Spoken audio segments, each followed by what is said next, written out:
تو آپ فرماتے یا ایھا الناس قد اضلکم شہر عظیم، یا ایھا الناس قد اضلکم شہر عظیم شہر مبارک شہر فیہ لیلۃ خیر من الف شہر۔ کتنی خوشی کا آپ اظہار فرما رہے ہیں۔ رکتے ہیں یہاں پہ۔ الحمدللہ رب العالمین والصلاۃ والسلام علی رسول اللہ وعلی آلہ وصحبہ اجمعین، اما بعد۔ انہوں نے یہاں پہ ایک چھوٹی سی کلپ ان کی میں نے دیکھا اس میں یوٹیوب پہ، اور یہ کسی کو جواب دے رہے ہیں، وہ پتہ نہیں کون ہے، مجھے نہیں معلوم کون ہے، وہ شاید عالم بھی نہیں جس کے جواب دے رہے ہیں، لیکن جواب دیتے دیتے ایسی ایسی باتیں کر رہے ہیں، یعنی جو 8 رکعت اور وتر سمیت 11 رکعت جو سنت تراویح ہے، تو اس کے برخلاف انہوں نے بہت ہی عجیب و غریب باتیں انہوں نے کر دی ہیں۔ تو میں ان باتوں پر کچھ تبصرے پیش کروں گا، باقی یہ کس کو جواب دے رہے ہیں مجھے نہیں معلوم کون ہے۔ انہوں نے جو شروعات کی ہے، شروعات انہوں نے ضعیف حدیث سے کی ہے، بہت عجیب بات ہے، یعنی شروعات ہی ضعیف حدیث سے، جو انہوں نے حدیث پڑھی ہے نا وہ ضعیف ہے۔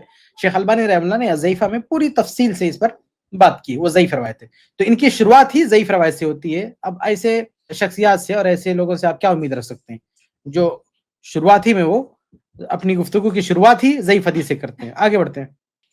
اور آپ یہ کہ تراویحوں کا نوافل کا کتنا اہتمام فرما رہے ہیں، یہ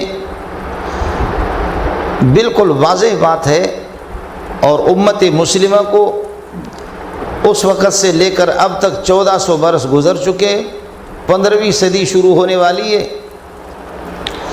اور اتنے دور تواتر کے ساتھ، تواتر طبقہ اور تواتر عملی، تواتر کے ساتھ تراویحوں کا اہتمام ہوتا رہا ہے۔ صحابہ نے اس کا اہتمام کیا۔ حرمین میں کبھی بھی 8 رکعتیں تراویحوں کا 8 رکعتیں تراویح پڑھی گئی ہو، یہ کبھی بھی اس کی تاریخ میں بھی نہیں ہے۔ ترمذی جلد اول کے اندر امام شافعی یہاں پہ رکتے ہیں۔ یہ تواتر کی بات کر رہے تھے کہ تراویح پڑھی گئی، اچانک یہ بہت ہی ہوشیاری کے ساتھ رکعت پہ آ جاتے ہیں۔ ابھی تک یہ تراویح پہ زور دے رہے تھے کہ تواتر سے تراویح ثابت ہے، پڑھنا، سیدھا وہ 8 رکعت پر آ جاتی ہے۔ انہوں نے کہا کہ حرمین میں کبھی نہیں پڑھی گئی۔ عمر ابن خطاب رضی اللہ تعالیٰ عنہ کے دور میں ہم بار بار اس کو کہتے ہیں کہ جو تراویح قائم کرائی تھی، جو جماعت کا انتظام کیا تھا انہوں نے، ابی بن کعب رضی اللہ تعالیٰ عنہ کو، تمیم داری رضی اللہ تعالیٰ عنہ کو حکم دیا تھا تراویح پڑھانے کا، تو انہوں نے جو حکم دیا تھا تراویح پڑھنے کا ائمہ کو، وہ 8 رکعت تراویح تھی، وتر سمیت 11 رکعت تراویح تھی۔ اس وقت حرمین میں آپ ثابت کر دیں کہ 20 رکعت تراویح ہوتی تھی۔ تو سب سے پہلے تراویح کا جو اہتمام ہوا ہے حرمین میں، وہ 8 رکعت کا ہوا۔ تراویح میں جو سب سے پہلے حرمین میں جو سب سے پہلے اہتمام ہوا وہ 8 رکعت تراویح کا ہوا۔ باضابطہ تراویح کا اہتمام، دیکھیے تراویح جماعت سے پہلے بھی ہو رہی تھی، لیکن ایک امام کے ساتھ بعد میں، یعنی عہد رسالت کے بعد ایک امام کے ساتھ تراویح پڑھنے کا اہتمام عہد فاروقی سے ہوا، اور فاروقی جو فرمان تھا وہ فرمان کیا تھا؟ 11 رکعت تھا۔ مؤطا میں صحیح سند سے، بہت ہی مضبوط سند ہے، وہ روایت موجود ہے، اس کی پوری تفصیل ہماری کتاب میں موجود ہے۔ میں اپنے ساتھیوں سے کہوں گا کہ ہماری کتاب کا لنک بھی یہاں پہ ڈال دیں، جس کو پڑھنا ہو وہ ہماری کتاب پڑھ سکتا ہے، اور بھی اس کا جو نیا ورژن، نئی طباعت ہے، وہ ہماری آفس میں جن کو لینا ہو آ کے لے سکتے ہیں۔ تو سب سے پہلے جو تراویح ہوئی ہے وہ جو ہے 8 رکعت ہوئی ہے، وتر سمیت 11 رکعت ہوئی ہے۔ یہ تو بعد میں ہوئی نا، تو بعد میں کیا ہو رہا ہے اس سے کوئی لینا دینا نہیں ہے۔ سب سے ہم اپنے آپ کو کیا کہتے ہیں؟ اسی لیے ہم اپنے آپ کو کہتے ہیں سلفی، تو ہماری نسبت صحابہ کی طرف ہے، سلف کی طرف ہے۔ بعد کے لوگ کیا کر رہے ہیں ہمارے لیے وہ امپورٹنٹ نہیں ہے۔ ہمارے لیے اہم کیا ہے؟ قرآن ہے، حدیث ہے، اور صحابہ کرام کا عمل ہے، اور الحمدللہ حدیث سے اور صحابہ کرام کے عمل سے 11 رکعت ہی کا ثبوت ملتا ہے۔ آگے بڑھتے میں بھی نہیں۔ ترمذی جلد اول کے اندر امام شافعی رحمۃ اللہ علیہ فرماتے ہیں کہ جب سے میں نے ہوش سنبھالا ہے اور اپنے شہر مکے میں، بلد حرام میں، مکے میں، میں نے لوگوں کو دیکھا ہے کہ 20 رکعتیں تراویح وہ ضرور پڑھتے ہیں۔ تراویح امام شافعی رحمہ اللہ کے بارے میں انہوں نے کہا ترمذی کے حوالے سے کہ انہوں نے جو نقل کیا کہ مکہ میں 20 رکعت تراویح انہوں نے دیکھا ہے۔ امام شافعی رحمہ اللہ صحابہ کے دور کے تو نہیں ہے، کوئی ثابت ہی نہیں۔ جب صحابی سے کوئی چیز ثابت ہے تو آپ جو ہے بعد کے ائمہ کا نام کیوں لے رہے ہیں؟ بلکہ مجھے حیرت ہے کہ آپ امام ابو حنیفہ رحمہ اللہ کا نام کیوں نہیں لے رہے ہیں؟ یعنی آپ تو حنفی ہے نا، تو آپ شافعی کیسے بن گئے کہ امام شافعی رحمہ اللہ کا نام لے لیں گے کہ امام شافعی رحمہ اللہ نے یہ کہا؟ دوسری بات یہ ہے کہ امام شافعی رحمہ اللہ نے یہ تو نہیں کہا نا کہ 20 رکعت حدیث سے ثابت ہے، سنت ہے. انہوں نے یہ کہا کہ وہاں پہ ہم نے دیکھا ہے پڑھتے ہوئے. یہ تو نہیں کہا نا امام شافعی رحمہ اللہ نے کہ وہاں پہ جو 20 رکعت تراویح ہو رہی ہے وہی سنت ہے، وہی صحابے سے ثابت ہے اور وہی میرا فتویٰ ہے. ہرگز نہیں انہوں نے کہا. بلکہ آپ ہماری کتاب میں جائیں گے، تمام حوالے آپ کو ملیں گے. میں نے امام شافعی رحمہ اللہ کے الفاظ نقل کر کے اور ان کے اقتباسات سے ثابت کیا کہ امام شافعی رحمہ اللہ کا موقف یہ ہے کہ جتنی رکعات کم ہو اتنا ہی بہتر ہے. امام شافعی رحمہ اللہ نے ان کا اپنا فتویٰ یہ ہے کہ رکعات تراویح میں تعداد کم ہے تو یہی افضل ہے، یہی بہتر ہے. تو ان کے فتوے کی روح سے اگر 8 کا تقابل 20 سے کیا جائے تو امام شافعی رحمہ اللہ کی نظر میں 8 رکعت تراویح افضل ہے، بہتر ہے 20 رکعت کی بنسبت. کیونکہ امام شافعی رحمہ اللہ کا موقف یہ ہے کہ قیام لمبا ہونا چاہیے، رکعات نہیں بڑھانی. آپ کو زیادہ دیر تک اگر تراویح پڑھنی ہے تو آپ قیام لمبا کیجئے، رکعات لمبا مت کیجئے، یہی بہتر ہے. اور اللہ کے نبی صلی اللہ علیہ وسلم سے بھی یہی ثابت ہے. سنن ترمذی کی روایت ہے کہ اللہ کے نبی صلی اللہ علیہ وسلم نے 3 دن تراویح جو پڑھائی تھی تو ان 3 دنوں میں پہلے دن پہلی جو رات تھی اس میں ثلث لیل تک آپ نے تراویح پڑھائی تھی. دوسری رات جب آپ نے پڑھائی تو آدھی رات تک گئے، اور تیسری رات جب آپ نے پڑھائی تو وہ فجر کے قریب تک گئے. صحیح ابن خزیمہ سے ابن حبان میں صحیح روایت سے ثابت ہے کہ اس میں جو رکعات تھیں وہ جو ہے 11 رکعت تھی. اب دیکھیے کہ اللہ کے نبی صلی اللہ علیہ وسلم 3 دن تراویح پڑھاتے ہیں، تینوں دن آپ قیام پہلی رات کی بنسبت لمبا کرتے ہیں لیکن آپ رکعات نہیں بڑھاتے ہیں. یہی امام شافعی رحمہ اللہ نے کہا کہ قیام آپ لمبا کریں، رکعات نہ بڑھائیں، یہی افضل ہے. تو امام شافعی رحمہ اللہ کا اصل جو فتویٰ ہے، ان کی جو اصل بات ہے وہ رکھے نا آپ. وہ کہتے ہیں امام شافعی نے دیکھا مکہ میں کیا ہو رہا تھا، امام شافعی نے دیکھا، امام شافعی رحمہ اللہ نے اس کی تائید کی. وہ تو امام مالک رحمہ اللہ نے بھی دیکھا کہ مدینہ میں 20 رکعت سے بھی زیادہ ہو رہی ہے. امام مالک رحمہ اللہ نے تو 20 رکعت سے بھی زیادہ ہوتے ہوئے دیکھا لیکن تائید کیا نہیں، نہ تائید کیا نہ اس کو مانا، بلکہ خود وہ 11 رکعت پڑھتے تھے. میرے خاصی سے پہلے شیخ سرفراز کے زمانے حوالے آ چکے ہیں. آگے بڑھتے ہیں. ترویحۃ عربی میں کہتے ہیں 4 رکعت کے بعد بیٹھ کر کے تھوڑی سی دعائیں اور ذکر و اذکار کا اہتمام کرتے ہیں، یہ ترویحۃ ہوتا ہے. 8 رکعت کے بعد یہ ترویحۃ کا مطلب بتا رہے ہیں، ذرا یہاں پہ غور سے سنیے گا. اس کو لے جا کے وہ تعداد ثابت کرنے کا ذریعہ بنائیں گے ترویحۃ کا. میں آپ کے سامنے واضح کرتا ہوں کہ پچھلے سال مفتی طارق مسعود صاحب کی ایک کلپ پر ہم تبصرہ کر رہے تھے تو بہت ڈیٹیل میں نے اس میں جواب دیا، وہ موجود ہے ویڈیو، آپ جا کے وہاں پہ دیکھ سکتے ہیں. یہاں میں انشاءاللہ اشاروں میں بات کروں گا، پہلے میں اس کی ڈیٹیل دے چکا ہوں. آگے بڑھتے ہیں. کا اہتمام کرتے ہیں، یہ ترویحۃ ہوتا ہے. 8 رکعت کے بعد ترویحتان، 12 رکعت ترویحات، 16 اور 20 اس کو کہتے ہیں تراویح. وہ لوگ جو کہ کہتے ہیں 8 رکعت اور اس پر لفظ تراویح کا استعمال کر کے اطلاق کرتے ہیں، خدا جانے ایسے ہی لگتا ہے کہ نہ ان لوگوں نے عربی علوم پڑھی ہے، نہ عربیت سے اور گرامر سے ان کو کوئی واقفیت ہے، نہ انہوں نے قرآن و سنت کو دیکھا ہے. تراویح انہوں نے کہا کہ جو 8 رکعت تراویح پہ لفظ تراویح کا اطلاق کرتے ہیں وہ عربی گرامر کا کچھ نہیں پتا، ان کو جاہل بنا رہے ہیں. آپ کو پتا ہے آپ علماء اناف کو جاہل بنا رہے ہیں. آپ کو ہوش و حواس میں ہے؟ آپ 8 رکعت تراویح کو تراویح حنفی علماء نے کہا. جب علامہ عینی رحمہ اللہ بھی اسی سے پہلے شیخ سرفراز کی گفتگو میں حوالے آ چکے ہیں کہ علامہ عینی رحمہ اللہ نے صحیح بخاری کی شرح میں جب تراویح کا ذکر آتا ہے تو اس کی رکعات کا اختلاف بتاتے ہیں، اور اس میں ایک قول جو ہے 11 رکعت بھی بتاتے ہیں امام مالک رحمہ اللہ کا، اس کو بھی تراویح بولتے ہیں. وہ آپ کو کیا لگتا ہے کہ ان کو نہیں عربی آتی تھی؟ ارے آپ کی کیا حیثیت ہے امام بخاری رحمہ اللہ کے سامنے؟ امام بخاری رحمہ اللہ ام عائشہ رضی اللہ تعالی عنہا کی حدیث جو 11 رکعت والی ہے صحیح بخاری میں درج کرتے ہیں. چیپٹر کیا لگاتے ہیں؟ کتاب صلاۃ التراویح، صلاۃ التراویح کے چیپٹر میں وہ حدیث لاتے ہیں. اب یہ حنفی حضرات نے جو صحیح بخاری کا نسخہ چھاپا ہے نا، اس میں صلاۃ التراویح جو چیپٹر تھا اس کو کنارے لے جا کے سائڈ میں چپکا دیا ہے، اڑایا تو نہیں ہے لیکن جو مین ہیڈنگ ہوتی ہے نا وہاں سے نکال دیا، اس کو کنارے چپکا دیا، اس میں نون لکھ دیا ہے، یہ بتانے کے لیے کہ کسی نسخے میں یہ لفظ ہے، لیکن جو سعودی عرب سے جو کتاب چھپی ہے صحیح بخاری، اس میں آپ پورا واضح طور پہ دیکھیں گے صلاۃ التراویح۔ اس طرح جو فتح الباری ہے اس کی جو معروف طبعات ہے اس میں بھی آپ دیکھیں گے صلاۃ التراویح کا لفظ، لیکن ان لوگوں نے جو چھاپا ہے نا اس میں وہ اڑا دیا ہے، ایک دم حضرت تو نہیں کیا لیکن جا کے صحیح بخاری کے کنارے سائڈ میں، ابھی میں بول رہا ہوں تو ہو سکتا ہے کوئی صحیح بخاری کوئی بیوقوف بنائے اور کہے کہ دیکھو یہ کہہ رہا ہے کہ صحیح بخاری میں صلاۃ التراویح ہے، صحیح بخاری میں صلاۃ التراویح نہیں ہے، ایسا کوئی بول سکتا نا؟ اس لیے میں پہلے واضح کر رہا ہوں کہ آپ صحیح بخاری کا نسخہ جو ان لوگوں نے چھاپا ہے جہاں وہ قیام رمضان کی بات ہے وہاں سائڈ میں جا کے دیکھیں، ان لوگوں نے خود لکھ رکھا نون ڈال کے صلاۃ التراویح، وہ نون اشارہ کرتا ہے کہ بعض نسخوں میں صلاۃ التراویح ہے۔ تو اب جب امام بخاری رحم اللہ صلاۃ التراویح بول رہے ہیں، حنفی دیوبندی دنیا بھی مان رہی ہے، اپنی کتابوں میں لکھ بھی رہی ہے، تو اب مجھے بتائیں کہ کیا یہ لوگ عربی نہیں جانتے تھے؟ بلکہ موطا امام محمد اس میں قیام رمضان کا چیپٹر ہے، باب ہے، اس کے نیچے جو ہے علامہ لکھنوی رحم اللہ جو حنفی ہیں وہ لکھتے ہیں وَيُسَمَّى تراویح، اس قیام رمضان کا نام تراویح بھی ہے، اور وہاں تعداد 11 رکعت ہے، وہاں 11 رکعت کی تعداد ہے اور اس کو تراویح بول رہے ہیں۔ کون بول رہے ہیں؟ علامہ لکھنوی بول رہے ہیں۔ تو یہ علماء احناف جنہوں نے 11 رکعت کو بھی تراویح بولا، کیا جاہل ہیں آپ کی نظر میں؟ آپ کی کیا حیثیت ہے ان لوگوں کے سامنے؟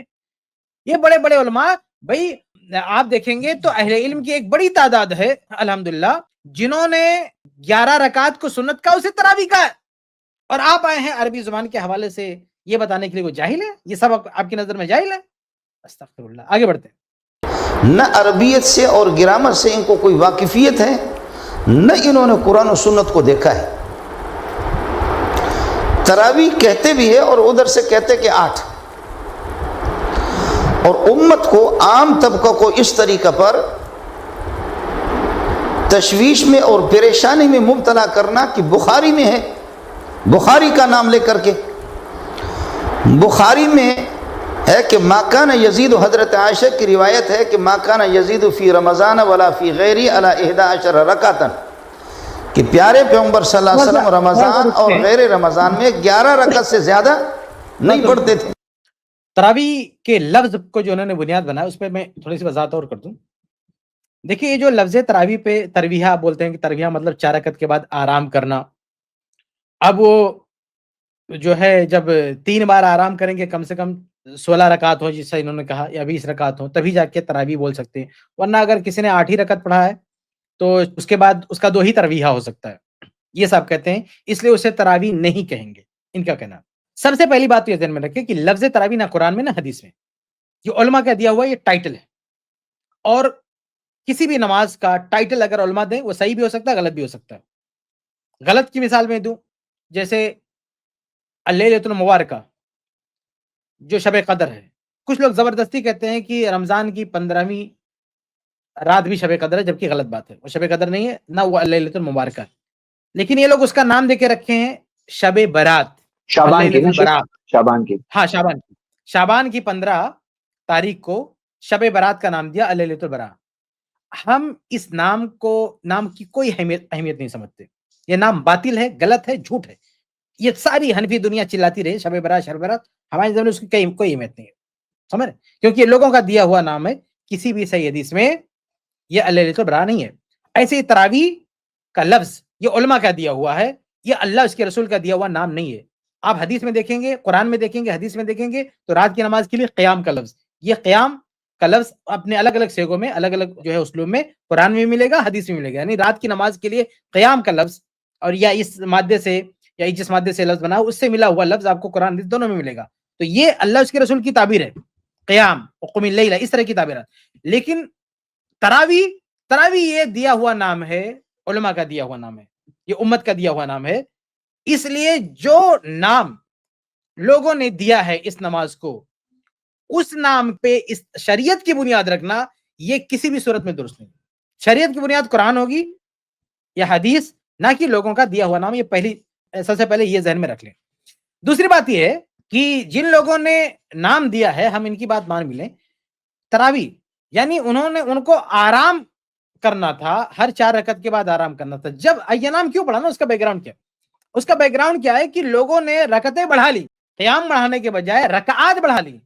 اب جب رکعت انہوں نے بڑھا لیا تو اس کے بعد ان کو آرام کی ضرورت تھی کہ چلو 4 پہ ہم بیٹھ آرام کرتے ہیں. تو چونکہ وہ 40 رکعت 36 رکعت بہت زیادہ پڑھتے تھے, یہ 20 نہیں 20 سے بھی زیادہ پڑھتے تھے. جن لوگوں نے تراویح کا لفظ استعمال کیا نا وہ 20 کیا 20 سے بھی زیادہ پڑھتے تھے. ان کے رول کے حساب سے تو 20 والے بھی تراویح 20 رکعت تراویح پر بھی تراویح ثابت نہیں آئے گی, یعنی 30 36 40 تک پڑھتے تھے. اب وہاں پہ رک رک کے تھوڑا سا آرام کرتے تھے, کتنا لمبا پڑھنا ہے, اس لیے انہوں نے اس کا نام تراویح رکھا. یہ اس کا بیک گراؤنڈ ہے. اس بیک گراؤنڈ میں تو دوبارہ 20 بھی نہیں آتا ہے, سمجھے. تو بہرحال یہ اس کا بیک گراؤنڈ ہے کہ اس کو تراویح کیوں کہا گیا. اب رہی بات یہ کہ اس وجہ سے اس کا نام رکھا گیا تراویح, لیکن اس کا یہ مطلب نہیں ہے یعنی آرام کی وجہ سے, یعنی 4 رکعت کے بعد آرام کرنا ہے. اچھا یہ تاکید قرآن و حدیث میں نہیں کہ 4 رکعت کے بعد آپ کو آرام کرنا ہے. آدمی اگر آرام کیے ہوئے پڑھتا ہے یا ہر 2 رکعت کے بعد وہ بیٹھ کے آرام کرتا ہے کوئی دقت نہیں ہے, لیکن یہ لوگوں نے اپنے ایک عمل کو یا اپنے حساب سے جو کچھ انہوں نے انتظام کیا اس کا نام رکھ دیا جو ہے تراویح. لیکن اس کا یہ مطلب نہیں ہے کہ جو اصل نماز ہے جب اس کا نام تراویح پڑ گیا تو اگر کوئی یہ آرام نہیں کرتا ہے تو وہ تراویح نہیں. میں پوچھنا چاہتا ہوں مفتی صاحب سے, جو بھی صاحب ہیں, کہ اگر کوئی 20 رکعت ہی پڑھتا, کوئی 20 رکعت پڑھتا ہے لیکن وہ 4 رکعت کے بعد آرام نہیں کرتا, وہ بریک نہیں لیتا ہے, کنٹینیو پڑھتے جاتا ہے, تو کیا وہ تراویح نہیں ہے؟ ہاں؟ جس لفظ پر آپ اتنا بڑا استدلال کھڑا کر رہے ہیں, مجھے بتائیں مفتی طارق مسعود صاحب کی ویڈیو کا جب ہم جواب دے رہے تھے پچھلے سال, اس میں نے امام احمد رحمہ اللہ کی کتاب سے حوالہ دیا تھا کہ ان سے کسی نے پوچھا کہ اگر کوئی ترویحہ نہیں کرتا ہے, آرام نہیں کرتا ہے, تو آپ کی کیا رائے؟ کوئی مسئلہ نہیں, آرام نہیں کرتا کوئی دقت نہیں, کوئی شریعت کا حکم تھوڑی کہ بیٹھ کے آپ کو آرام کرنا ہے. تو اے مفتیو آپ مجھے بتاؤ کہ کوئی بندہ 20 رکعت پڑھتا ہے لیکن 4 رکعت کے بعد نہیں بیٹھتا, وہ آرام نہیں کرتا, وہ تو کیا وہ تراویح پڑھا کہ نہیں پڑھا؟ مجھے بتاؤ. ایک ایسی چیز جس کی کوئی مطلب کہ شرعی بنیاد ہی نہیں ہے, شریعت میں اس کا نام و نشان نہیں ہے, لفظ ترویحہ کا نام و نشان نہیں ہے, آرام کرنے کا کوئی نام و نشان نہیں ہے, اس سے آپ رکعت تراویح ثابت کریں. جو ایک انتظامی مسئلہ تھا اور لوگوں نے اپنی راحت کے لیے اپنے آرام کے لیے اس کا بندوبست کیا, اس کی بنیاد پر اس کا ٹائٹل دیا دیا نماز کا, اس کو آپ کہتے ہو اس پر جو ہے رکعت آپ ثابت کرنا ہے.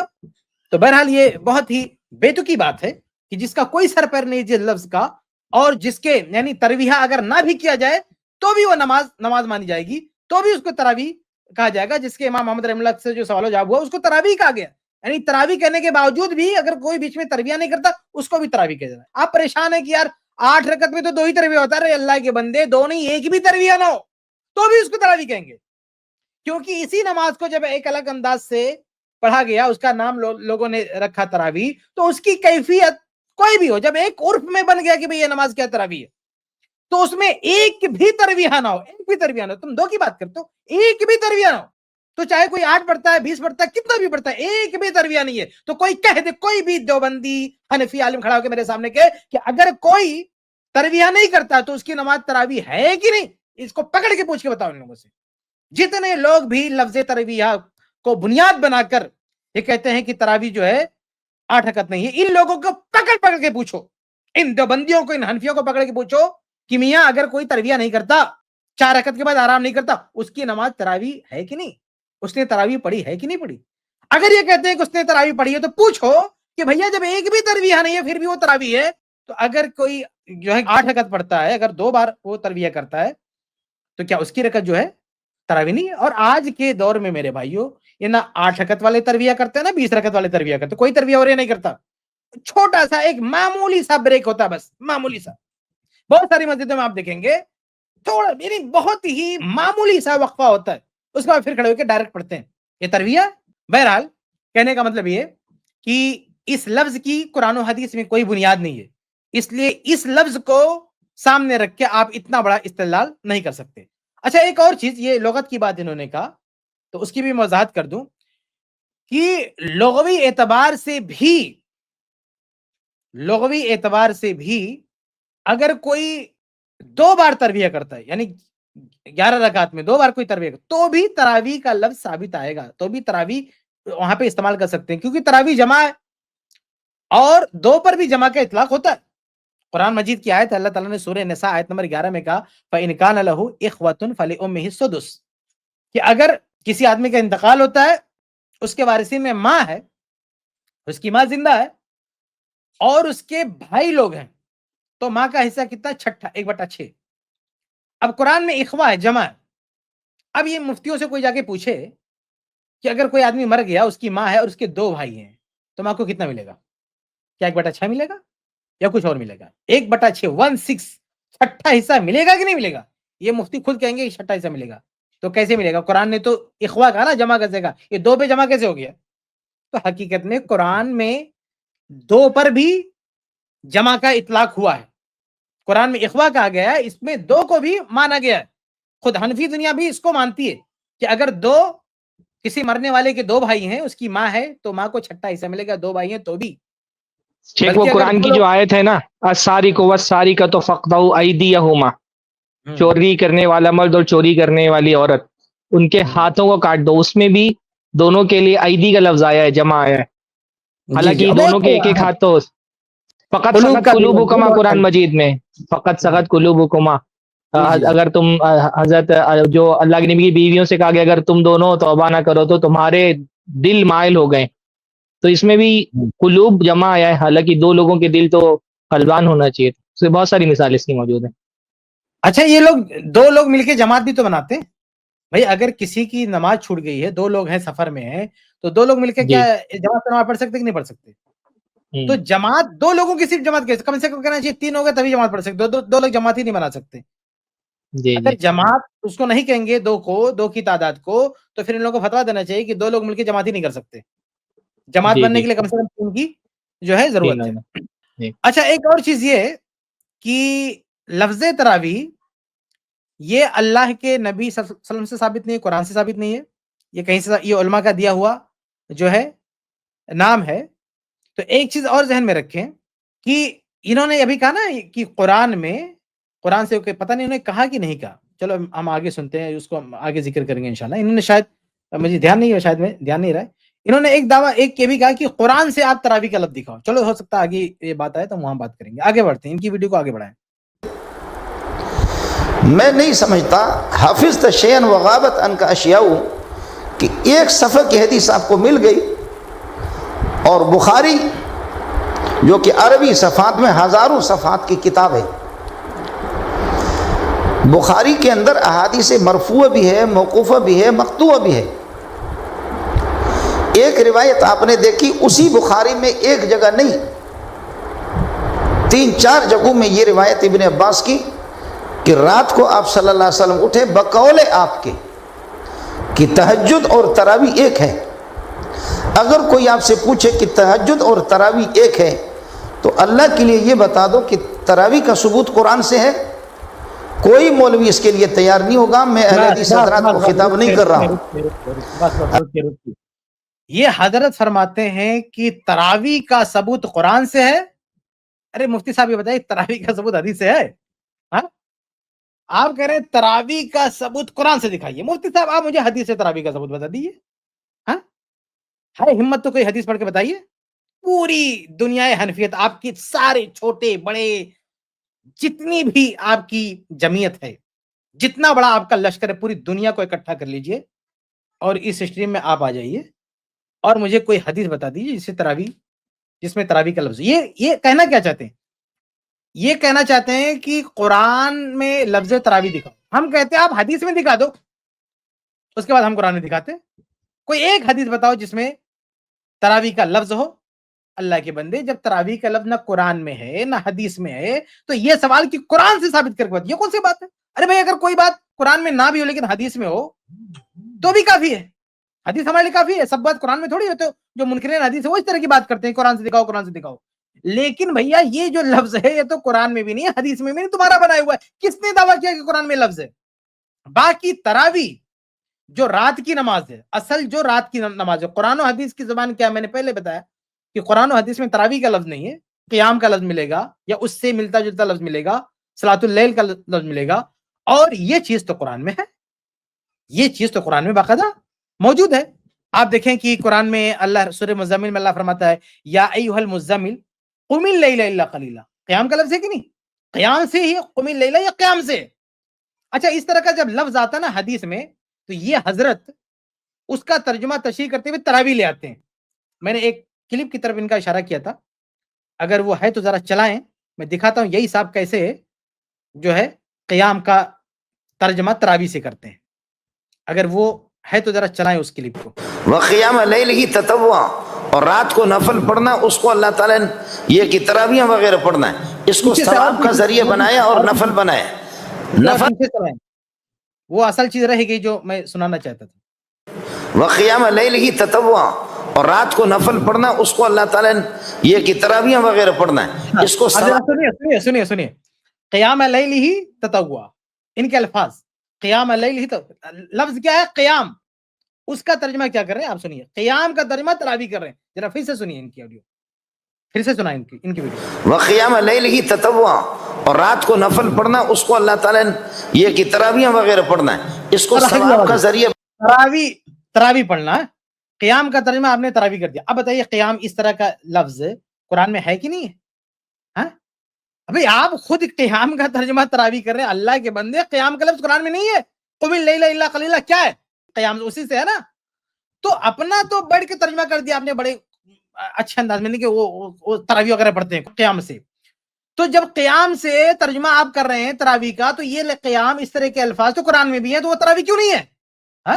یہ کہنا چاہتے ہیں کہ قرآن میں صرف تہجد ہے, تراویح نہیں ہے. یہ کہنا یہ چاہتا ہے نا کہ قرآن میں صرف تہجد ہے, تراویح نہیں ہے. تو بھیا حدیث میں تراویح کہاں سے آ گئے؟ یہ کہنا چاہتے ہیں دونوں میں فرق ہے. قرآن میں صرف تہجد ہے. ارے تمہاری منطق مان لینا تو حدیث میں بھی صرف تہجد ہے, تراویح غائب ہی ہو جائے گی. اگر تراویح کو الگ نماز آپ مانے تو تراویح کہیں نہیں ہے, نہ قرآن میں نہ حدیث میں. ارے بھیا یہی جو صلاۃ تہجد ہے یہی تراویح ہے, یہ جو صلاۃ اللیل ہے یہی تراویح ہے, یہ جو قیام اللیل ہے یہی تراویح ہے. یہ چاہے رمضان میں ہو چاہے غیر رمضان میں ہو. آگے بڑھتے ہیں, ان کی پرانی ویڈیو پہ آتے ہیں, آگے بڑھتے ہیں. بھلا کہنے کا مطلب یہ جو چیلنج کر رہے تھے نا کہ قرآن سے کوئی بتاؤ, تو ان کے زبان میں بات کریں تو یہی خود یہ ثبوت ہے. خود انہوں نے قیام کا ترجمہ تراویح سے کیا, تو اس حوالے سے قرآن میں جو آیا وہاں بھی ترجمہ کر دیجیے آپ تراویح سے, کیا دقت ہے؟ آگے بڑھتے ہیں. قرآن سے ہے, کوئی مولوی اس کے لیے تیار نہیں ہوگا. میں اہل حدیث حضرات کو خطاب نہیں کر رہا ہوں.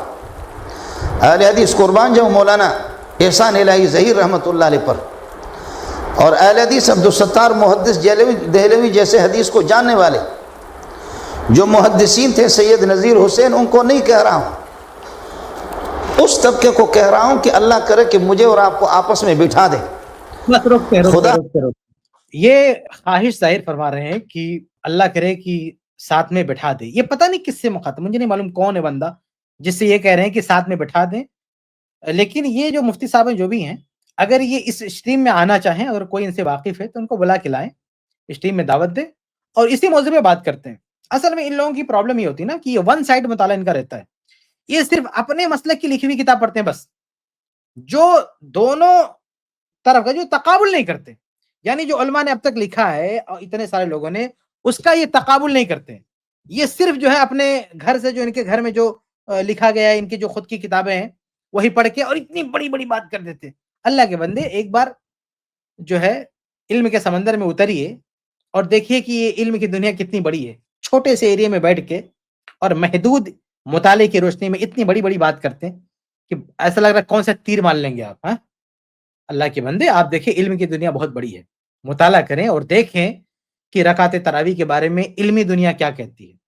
تو اتنا جو ہے یعنی محدود علم کی بنیاد پر اتنی بڑی بات کرنا مناسب نہیں ہے. اگر آپ کو بیٹھنے کا شوق ہے اس اسٹریم میں آپ آ سکتے ہیں اور بات کر سکتے ہیں, اور جتنا بھی آپ کا مطالعہ ہے آپ لا کے پیش کر سکتے ہیں. اور ہم تو ہمیشہ کہتے ہیں کہ حق بات اگر آپ کسی کی طرف سے بھی آتی ہے ہم قبول کرنے کے لیے بھی تیار ہیں. ہمیں بہت خوشی ہو, ہم نے کوئی لاک نہیں کیا, اہل حدیث کی نشانی کیا. اہل حدیث کا کوئی فتویٰ لاک نہیں ہوتا ہے, مفتہ بھی قول نہیں ہوتا اہل حدیث کیا. جو آپ کے ہوتا ہے مفتہ بھی قول, ہمارے یہاں کوئی مفتہ بھی قول نہیں ہوتا. ہمارے یہاں جو فرمان رسول ہے, جو فرمان الہی ہے, جو صحابہ کرام کے فتاوی ہے وہی ہمارے لیے ہے. وہ کوئی بھی لے آئے, کبھی بھی لے آئے. اگر کل آپ لے آؤ نا, کل ہی سے ہمارا اسی پہ فتویٰ ہوگا. ہمارے یہاں کوئی لاک فتویٰ نہیں ہوتا. یہ آپ کیا ہوتا ہے؟ اس لیے مفتی صاحب اگر آپ کو کانفیڈینس ہے, بھروسہ ہے کہ آپ کے پاس بڑے پختہ دلائل ہیں, سامنے والا بالکل تہس نہس ہو جائے گا, آپ لائیے. اگر آپ ہمیں قائل کر لیں گے تو ہم آپ کے شکر گزار ہوں گے کہ چلو ایک صحیح چیز کی طرف جو ہے آپ نے ہماری رہنمائی کی. چلے آگے بڑھتے ہیں. ہماری حکومتوں کو توفیق دے دے کہ آپ جیسوں کو میرے ساتھ بٹھا دے اور کچھ علماء بیٹھ جائیں, پھر دیکھ لیں.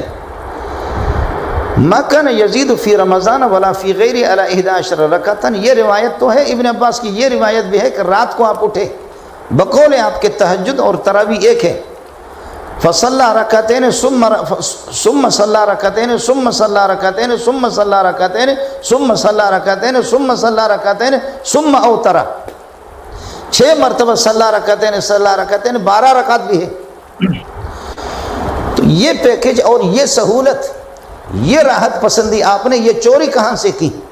اس روایت کا یہ حضرت فرماتے ہیں کہ صحیح بخاری میں ایک اور روایت ہے، تو اب شروع میں بھی اس سے پہلے بھی انہوں نے کہا تھا، ان کی ویڈیو میں تھوڑا پیچھے جائیں گے تو اس میں یہ کہتے ہیں کہ آپ نے صحیح بخاری کی صرف یہ حدیث لے کے بیٹھ گئے، ارے صحیح بخاری میں اور بھی حدیث ہے، اس کو کیوں نہیں پڑھے؟ تو یہ اشارہ کر رہے ہیں عبداللہ بن عباس رضی اللہ عنہ کی جو حدیث ہے کہ اس کو آپ کیوں نہیں پڑھتے، اس میں صلی رکعتین 6 بار ہے، تو 6 دونی 12 ہو گیا، اور پھر ثم اوترا اور پھر وتر کیا تو یہ 13 ہو گیا۔ تو کہتے ہیں کہ یہ 13 رکعت بھی ثابت ہے نا صحیح بخاری سے، تو آپ 11 لے کے کیوں بیٹھے ہوئے ہو؟ یہ کہنا چاہتے ہیں کہ آپ صحیح بخاری کی ساری حدیثوں پر آپ کی نظر کیوں نہیں ہے؟ صحیح بخاری میں کہتے ہیں نا حدیث مرفوعہ بھی ہے اور موقوفہ بھی ہے، مقطوعہ بھی ہے، تو آپ کو ساری حدیثوں پر آپ کی نظر ہونی چاہیے۔ تو عبداللہ بن عباس کی حدیث میں جب 13 رکعت آ رہا ہے تو آپ 11 ہی کیوں لے کے بیٹھ گئے؟ تو ہم آپ ہی کی بات میں جواب دیتے ہیں کہ صحیح بخاری کی ساری حدیثوں پر نظر ہونا چاہیے، تو ایک ہی حدیث کے کئی طرق ہوتے ہیں، آپ کو سارے طرق پہ نظر رکھنی چاہیے۔ عبداللہ بن عباس رضی اللہ تعالیٰ عنہ کی جو حدیث ہے صحیح بخاری، وہ ایک ہی جگہ تھوڑی ہے۔ آپ کہہ رہے ہیں کہ 11 رکعت کی بات آ گئی ایک جگہ، اور حدیثوں کو دیکھو، ہم کہتے ہیں عبداللہ بن عباس کی حدیث جو ہے نا اس کو بھی آپ اور حدیث اور جگہ دیکھو صحیح بخاری میں۔ صحیح بخاری میں اس کے کئی طرق ہیں، میں ایک جگہ سے آپ کو بتاتا ہوں۔ صحیح بخاری حدیث نمبر 4569 اس میں کیا ہے؟ یہ بھی عبداللہ بن عباس رضی اللہ تعالیٰ عنہ کی روایت ہے۔ اس میں عبداللہ بن عباس کیا فرماتے ہیں؟ اللہ کے نبی صلی اللہ علیہ وسلم کی نماز کا واقعہ، رات کی نماز کا واقعہ بتاتے ہیں، اور بڑی ہی وضاحت کے ساتھ کہتے ہیں فصلی 11 رکعتن، 11 رکعت آپ نے پڑھا۔ مفتی صاحب کیا فرق ہے؟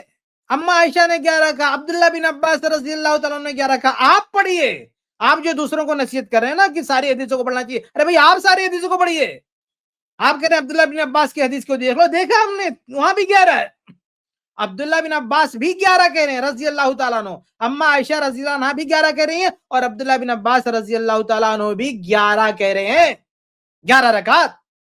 تو یہ کہنا چاہتے ہیں کہ یہ تہجد تراویح میں آپ فرق نہیں کرتے ہو، تو یہ جو تہجد کی نماز ہے اس میں 13 ہے۔ یہ جو 13، عبداللہ بن عباس کی کوئی ایک حدیث بتاؤ جس میں انہوں نے 13 کا لفظ استعمال کیا ہو، جو آپ پڑھ رہے ہیں نا، جو گنا رہے ہیں 13 کیلکولیشن، میں اس پہ بات کر رہا ہوں۔ لیکن کیا عبداللہ بن عباس رضی اللہ عنہ کے اپنے الفاظ میں، ان کی ورڈنگ میں، ان کے الفاظ میں آپ دکھا سکتے ہو کہ انہوں نے کہا ہو 13 رکعت ہے؟ نہ، یہ میں آپ کو ان کے الفاظ بتا رہا ہوں۔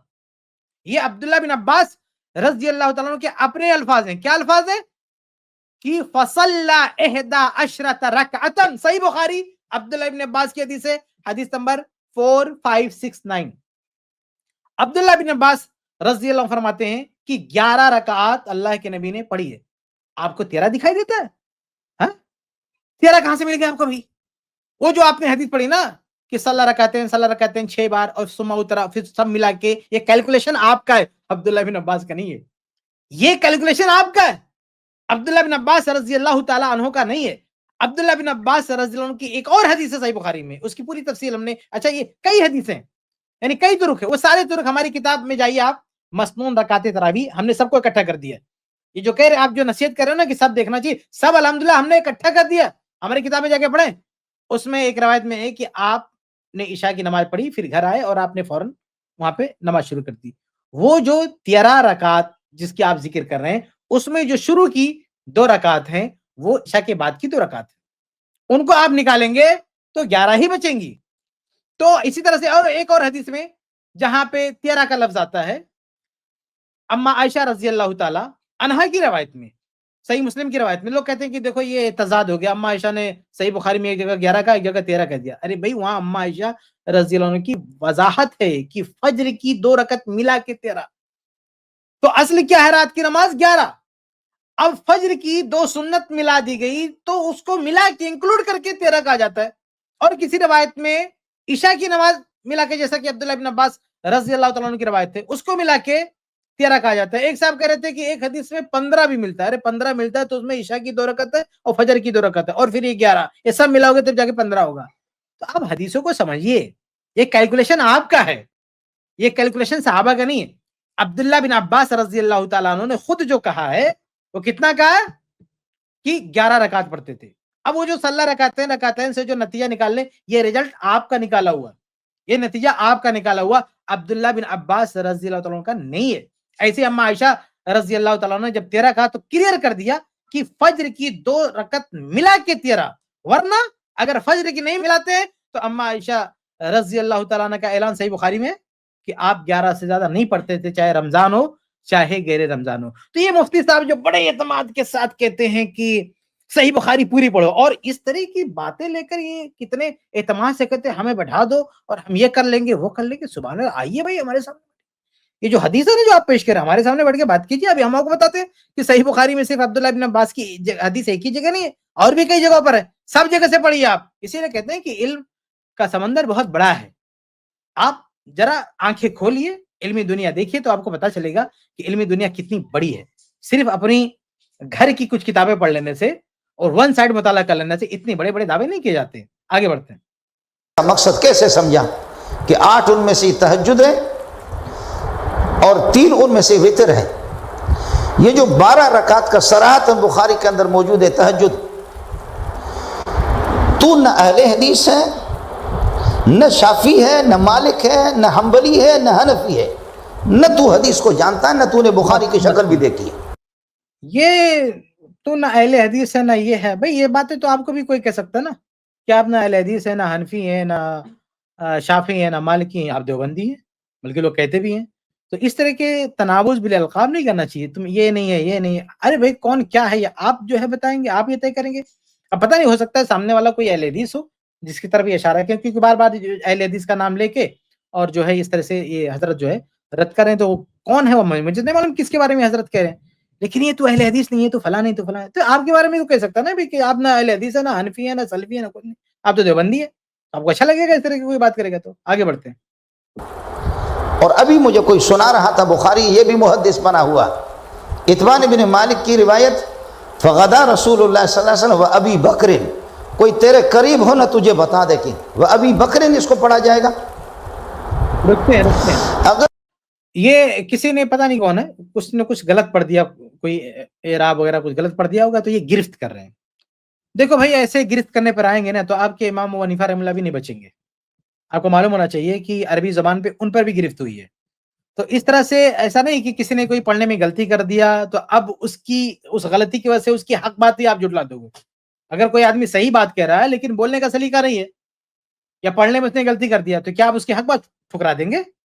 تو اتنا مطلب آپ کے پاس اگر دلائل ہیں, قرآن و حدیث کے دلائل ہیں, تو ان دلائل پہ بات کیجیے. کسی بندے نے پڑھنے میں غلطی کر دیا, کیا اس جس بندے کے بارے میں آپ کہہ رہے ہیں اس نے ایسا پڑھ دیا, کیا اس نے دعویٰ کیا کہ میں نحو کا ماہر ہوں, میں صرف کا ماہر ہوں, میں اس کا امام ہوں؟ یہ اس کا دعویٰ. اس کا دعویٰ اگر یہ ہے کہ اللہ کے نبی سے 11 رکعت ثابت ہے سنت, یہ دعویٰ, اس کا آپ کاؤنٹر کیجیے نا. آپ چلے گئے اس میں یہ اس کو عبارت پڑھنے نہیں آتی, یہ کر دیا وہ کر دیا. اس طرح کی گرفت آپ جس کو امام اعظم مانتے ہیں نا, ان کی بھی گرفت ہوئی ہے. آگے بڑھتے ہیں. ایک ہے تو تہجد کا ثبوت تو قرآن سے, وَمِنَ اللَّيْلِ فَتَہَجَّدْ بِهِ نَافِلَةً لَكَ, آپ لکھ کر کے دے دیں کہ تراویح کا ثبوت بھی ہے. تراویح اس میں کوئی شک نہیں ہے. رکتے کہتے ہیں کہ آپ لکھ کے دے دیجئے کہ تراویح کا ثبوت بھی قرآن سے ہے. میں کہتا ہوں آپ لکھ کے دیجئے کہ تراویح کا ثبوت حدیث سے ہے. آپ لکھ کے دے دیجئے تراویح کا ثبوت اگر حدیث سے آپ لکھ کے دے دیں, ہم بھی لکھ کے دیتے ہیں تراویح کا ثبوت قرآن سے, ہم بھی لکھ کے دیتے ہیں. اور ابھی میں نے ان کی کلپ سنائی نا کہ ایک جگہ قیام کا ترجمہ کرتے کرتے وہ تراویح وہاں پہ لے آئے. تو اگر حدیث میں قیام آتا وہاں تراویح آ گیا, تو اگر قرآن میں قیام یا اس سے ملتا جلا لفظ تو وہاں تراویح کیوں نہیں آ سکتا؟ آگے بڑھتے ہیں. تراویح اس میں کوئی شک نہیں ہے کہ رسول پاک صلی اللہ علیہ وسلم سے منقول نہیں. 20 رکعت منقول الگ چیز ہے, ثابت, اور آپ کہہ رہے ثابت نہیں. رکتے ہیں یہاں پہ. کہتے ہیں کہ منقول الگ چیز ہے, ثابت الگ چیز ہے. بالکل, منقول کا مطلب اس میں ثابت غیر ثابت کچھ بھی ہو سکتا ہے. منقول کا مطلب ثابت غیر ثابت کچھ بھی ہو سکتا ہے. تو ہمیں صرف ثابت ماننا ہے, منقول سے کیا لینا ہے؟ منقول کچھ بھی ہوتا ہے, منقول کچھ بھی نقل کر دیا آدمی. بھئی اللہ کے نبی صلی اللہ علیہ وسلم نے تو آپ سے نقل کی گئی چیزوں کو، بعض منقول چیزوں کو موضوع کا ہے، جھوٹا کا ہے، اسے جہنم کی وعید سنائی ہے اللہ کے نبی صلی اللہ علیہ وسلم نے. آپ نے فرمایا کہ من روى عنی بحدیث یری انہ کذب فہو احد الکاذبین، کہ جو میرے حوالے سے حدیث بیان کرے اور اسے پتا ہو کہ جھوٹی ہے تو وہ بھی جھٹوں میں سے جھٹا ہے. تو یہ منقول کی یہ حیثیت ہوتی ہے. سمجھے؟ تو منقول میں فرق ہے، ثابت میں فرق ہے، لیکن معنی کس کو جائے گا؟ جو ثابت ہے. جو منقول ہے وہ منقول ہی رہ جائے گا جب تک یہ منقول ثابت نہ ہو. آگے بڑھتے ہیں. ثابت الگ چیز ہے، منقول الگ چیز ہے. میری گزارش ہوگی آپ سے تو تراویح مال جماعت کے ساتھ فی جمیع رمضان، پورے رمضان میں تراویح، چل تو 8 اگر مان لے، 8 اگر مان لے، لیکن پورے رمضان میں جماعت کے ساتھ، یہ بھی تو نبی سے ثابت نہیں. جماعت کے ساتھ پورے رمضان میں، عشاء کے بعد متصلا 1، جماعت کے ساتھ پورے رمضان میں 2.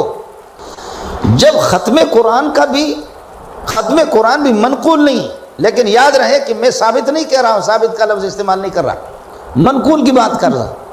ختم قرآن آپ سے یہ حضرت کہہ رہے ہیں کہ میں ثابت کی بات نہیں کر رہا ہوں، میں منقول کی بات کر رہا ہوں. عجیب سی بات ہے. یعنی اگر وہ چیز ثابت ہے تو منقول نہیں ہوگی. یہ آپ کہنا کیا چاہتے ہیں میرے تو سمجھ نہیں آتا. آپ آ جائیں، اللہ کے واسطے آ جائیں اس سسٹم میں، ہم کو سمجھائے ذرا کہ یہاں پہ جو آپ بات کر رہے ہیں نا کہ میں منقول کی بات کر رہا ہوں، ثابت کی بات نہیں کر رہا ہوں. مجھے تو ایسا لگ رہا ہے کہ آپ یہ شاید سمجھ رہے ہیں کہ ثابت تو ہے لیکن منقول نہیں ہے. یہ پتہ نہیں کیا کہنا چاہتے ہیں آپ، اللہ عالم، تو آپ ہی وضاحت کر سکتے ہیں. ہم تو یہ سمجھتے ہیں کہ بغیر جو ہے ثابت ہوئی، اگر کوئی چیز ثابت ہے وہ یقیناً وہ منقول ہے. منقول ہوگی تبھی تو ثابت ہے.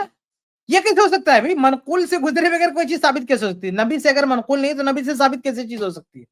بہرحال یہاں جو یہ اعتراض کر رہے ہیں، بار بار یہ لوگ ہمیشہ کہتے ہیں کہ اللہ کے نبی سے دکھائیے کہ پورے رمضان آپ نے تراویح پڑھی ہو، جماعت کے ساتھ تراویح پڑھی ہو، عشاء کے بعد پڑھی ہو، یہ وغیرہ وغیرہ. اصل میں جب اس طرح کے سوال کرتے ہیں تو بھول جاتے ہیں کہ اللہ کے نبی کی حدیث کس کو کہتے ہیں.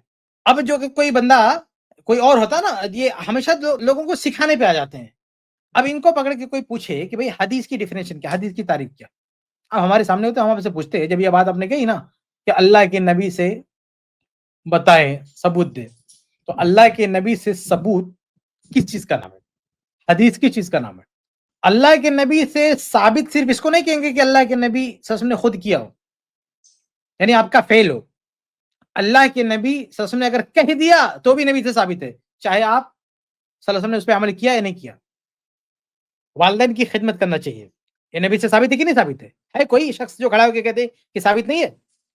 والدین کی خدمت کرنا، نبی سے والدین کی خدمت کرنے پہ ثواب ہے، والدین کی خدمت کرنا چاہیے، یہ بات نبی سے ثابت ہے کہ نہیں ثابت ہے؟ ثابت ہے. لیکن کیا اللہ کے نبی صلی اللہ علیہ وسلم نے اپنے والدین کی خدمت کی ہے؟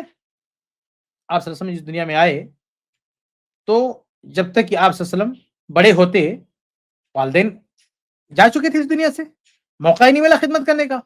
اب یہ تو نہیں کہہ سکتے کہ والدین کی خدمت کرنا نبی سے ثابت نہیں ہے. والدین کی خدمت کرنے کی کوئی اعتبار نہیں ہوتا، نبی صلی اللہ علیہ وسلم نے نہیں کیا اس لیے اس کی کوئی حیثیت نہیں.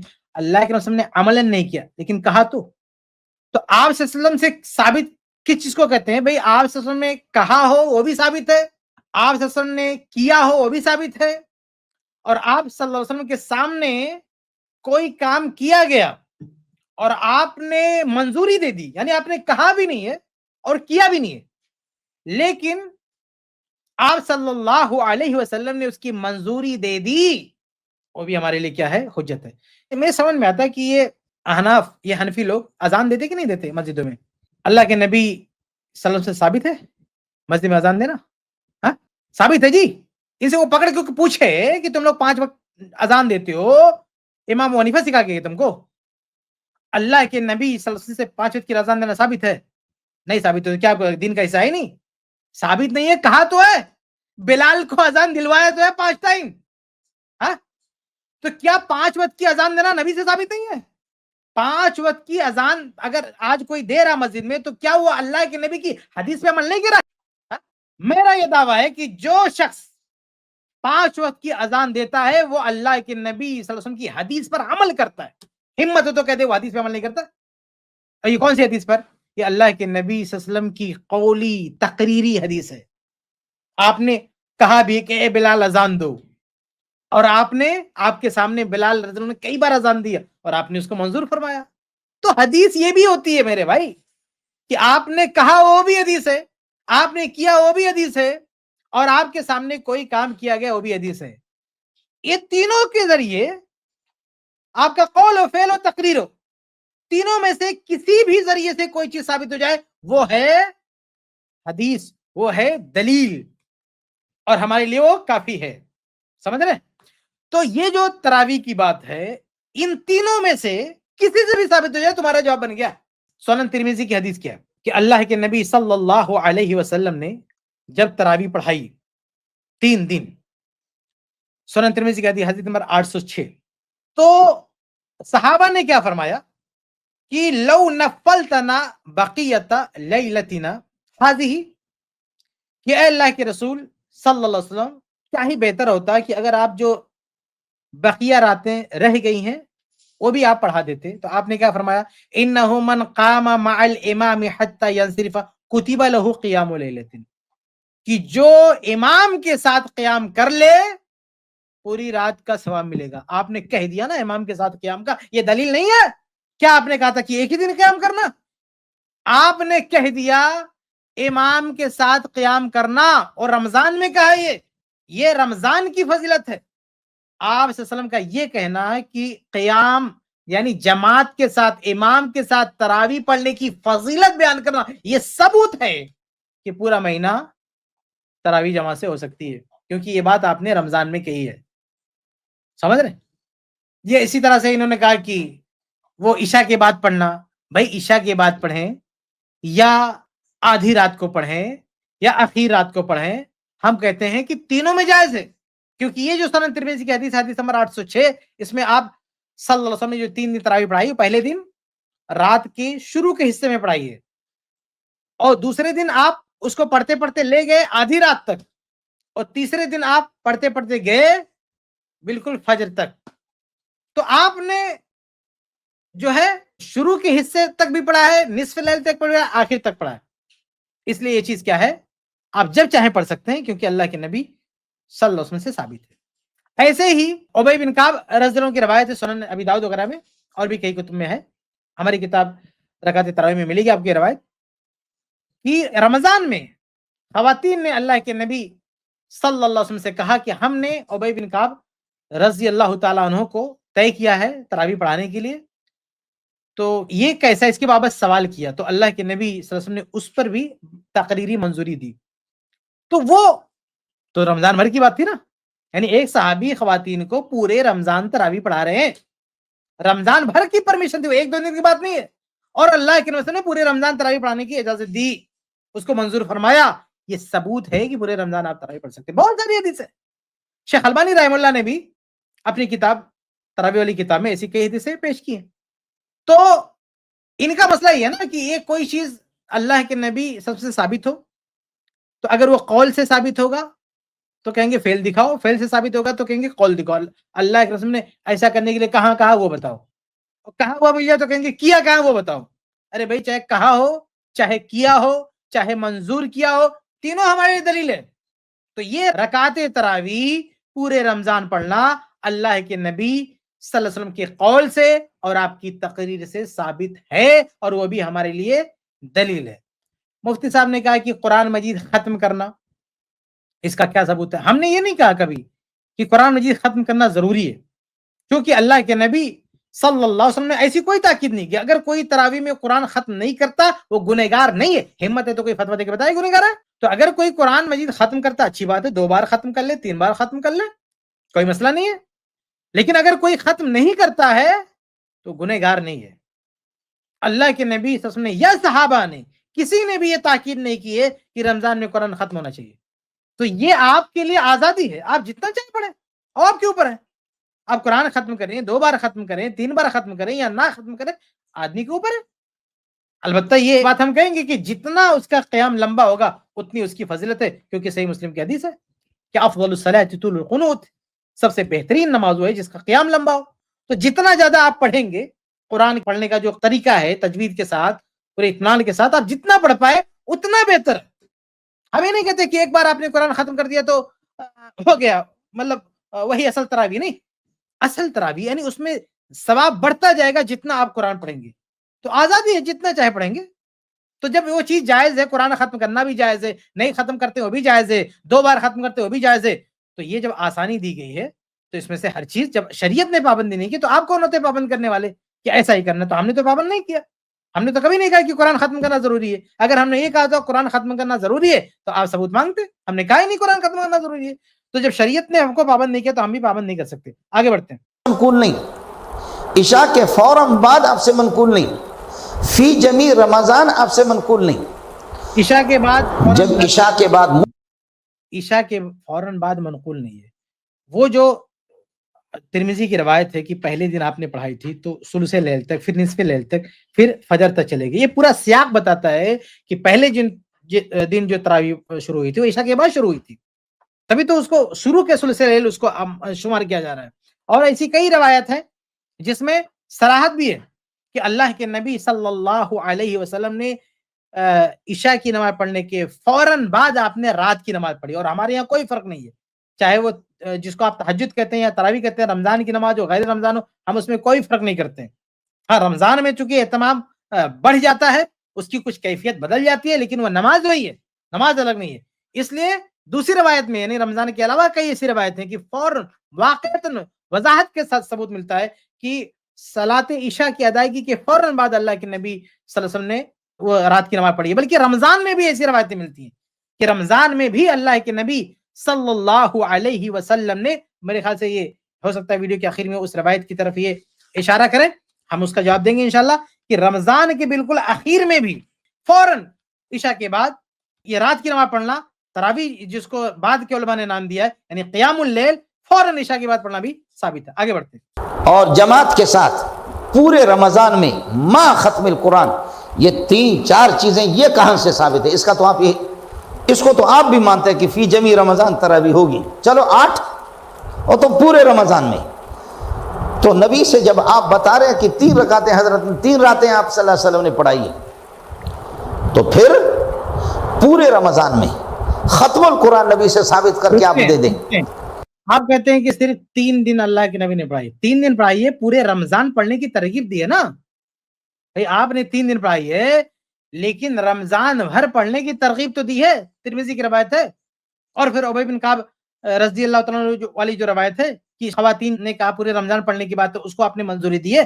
تو آپ نے کیا ہو یا کہا ہو, دونوں ہمارے لیے کافی ہے, دونوں ثبوت ہے. ثبوت صرف قول نہیں, آپ کا فعل بھی ثبوت ہے, آپ کا قول بھی ثبوت ہے, اور آپ کی تقریر بھی ثبوت ہے. آگے بڑھتے ہیں.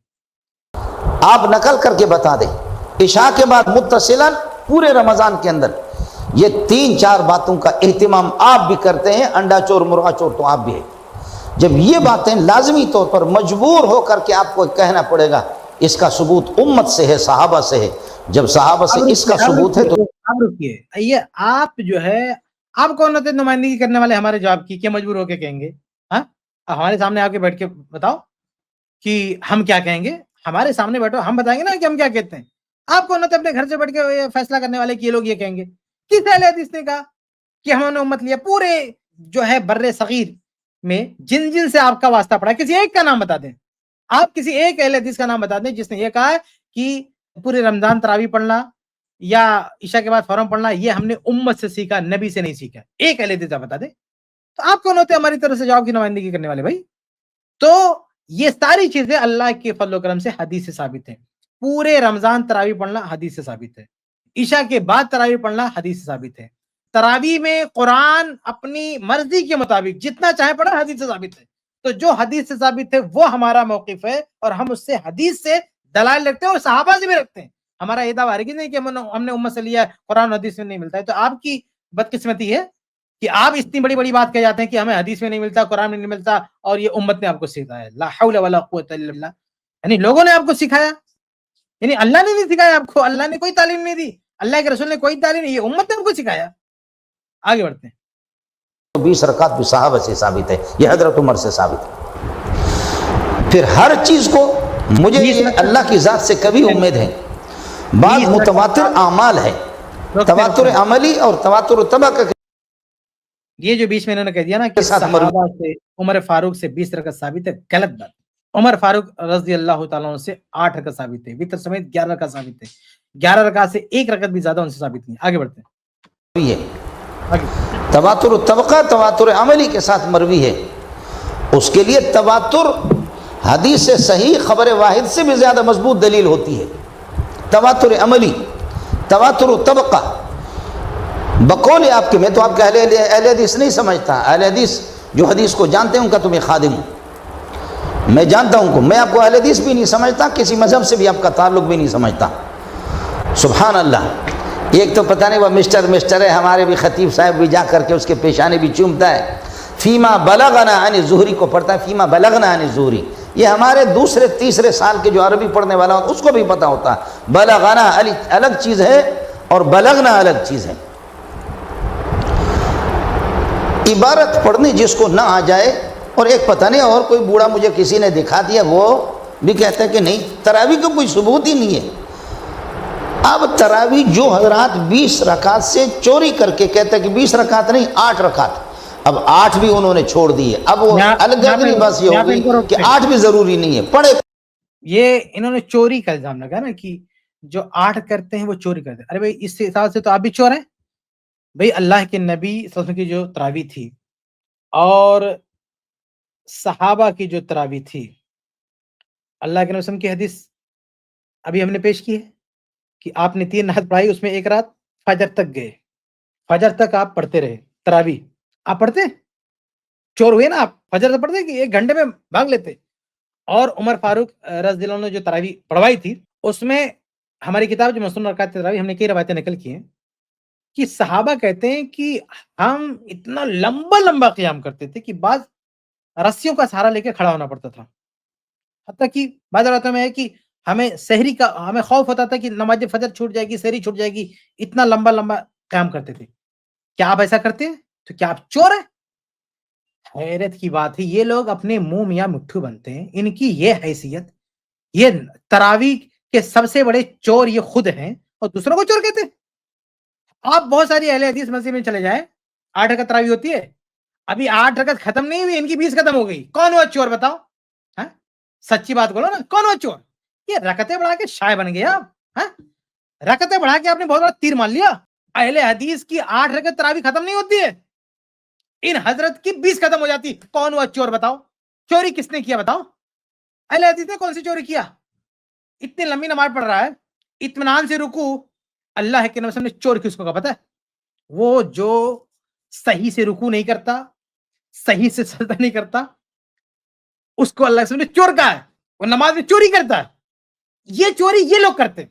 ان کی تراویح دیکھو سپر فاسٹ ٹرین کی طرح سے، نہ رکوع کا پتہ، نہ سجدے کا پتہ، کسی چیز کا کچھ نہیں پتہ۔ یہ چور خود اللہ کے رسول کی حدیث کے مطابق چور ہیں یہ لوگ۔ انہوں نے تو اہل حدیث کو چور کہہ دیا نا، کوئی دلیل نہیں ہے، ہمارے پاس دلیل ہے۔ یہ تراویح میں چوری کرتے، اللہ کے نبی کی حدیث ہے کہ نماز میں آدمی چوری کرتا ہے، جو صحیح سے رکوع سجدہ نہیں کرتا وہ نماز کا چور ہے۔ یہ لوگ جو ہے جو تیزی کے ساتھ پڑھتے ہیں، یہ خود اس پہ یہ حدیث ان لوگوں پہ منتقل ہوتی ہے، اور یہ الٹا اہل حدیث کو کہتے ہیں چور ہیں۔ آگے بڑھتے ہیں، کوئی نہ پڑھے تو پھر آپ میں اور رافضیہ کے اندر فرق کیا ہوا؟ جب آپ عشاء کے بعد یہاں پہ یہ رافضی کی، شاید اگر میں صحیح سن پایا ہوں، انہوں نے رافضی کا لفظ کہا ہے، رافضی کا، ہاں تو یہ رافضی کی بات یہاں سے کہاں سے آ گئی؟ سمجھ میں نہیں آتا، بے سر پہ مارے گھٹنا پھوٹے سر، یہاں تراویح کی بات ہو رہی ہے، یہاں رافضی کی بات کہاں سے آ گئی؟ اہل حدیث کو رافضی تک بنا ڈالا۔ اگر رافضی یہ شاید اگر ان کا یہ کہنا ہو کہ یہ صحابہ کو نہیں مانتے اس لیے رافضی ہیں، تو بھائی صحابہ ہمارے نظر میں صحابہ کرام نے 8 ہی پڑھا، 11 پڑھا، تو اس سے تو ہم آپ کو رافضی کہیں تو کیسا لگے گا آپ کو؟ بھائی آپ کو لگتا ہے کہ صحابہ کرام کی جو تعداد تھی اس پہ اہل حدیث عمل نہیں کرتے، ہم کو لگتا ہے کہ آپ عمل نہیں کرتے ہو، اور ہمارے پاس پختہ ثبوت بھی ہیں، تو یہی الزام آپ پہ پلٹ بھی سکتا ہے۔ آگے بڑھتے ہیں، متصل جماعت کے ساتھ ختم القرآن فی جمیع رمضان، ان 3 باتوں کی قائل ہے، اور اہل حدیث حضرات قائل گزرے ہیں، میں آپ کو تو اہل حدیث نہیں سمجھتا، اہل حدیث جو واقعتاً حدیث کو جانتے ہیں، حدیث کا کون انکار کر سکتا ہے؟ یہ چیزیں جب صحابہ کو آپ حجت سمجھتے ہیں، اور اگر آپ اس روایت کو بھی صحیح سمجھتے ہیں، علیکم بسنتی وسنت الخلفاء الراشدین المہدیین، جو صحابہ کا اس پر اجماع عملی ہے۔ رکو، یہ منہ مسور کی دال، ہمارے یہاں کہاوت ہے نا، منہ مسور کی دال، ہم کو آپ سکھایا یہ حدیث پڑھتے ہیں نا، علیکم بسنتی وسنت الخلفاء، یہ ہم کو آپ سکھانے ہیں۔ وہ جماعت جو اپنے آپ کو اہل حدیث کہے، وہ جماعت جو اپنے آپ کو سلفی کہے، ان کو آپ یہ بتانے آئے کہ وہ صحابہ کرام کے نقش قدم پہ چلنا چاہیے؟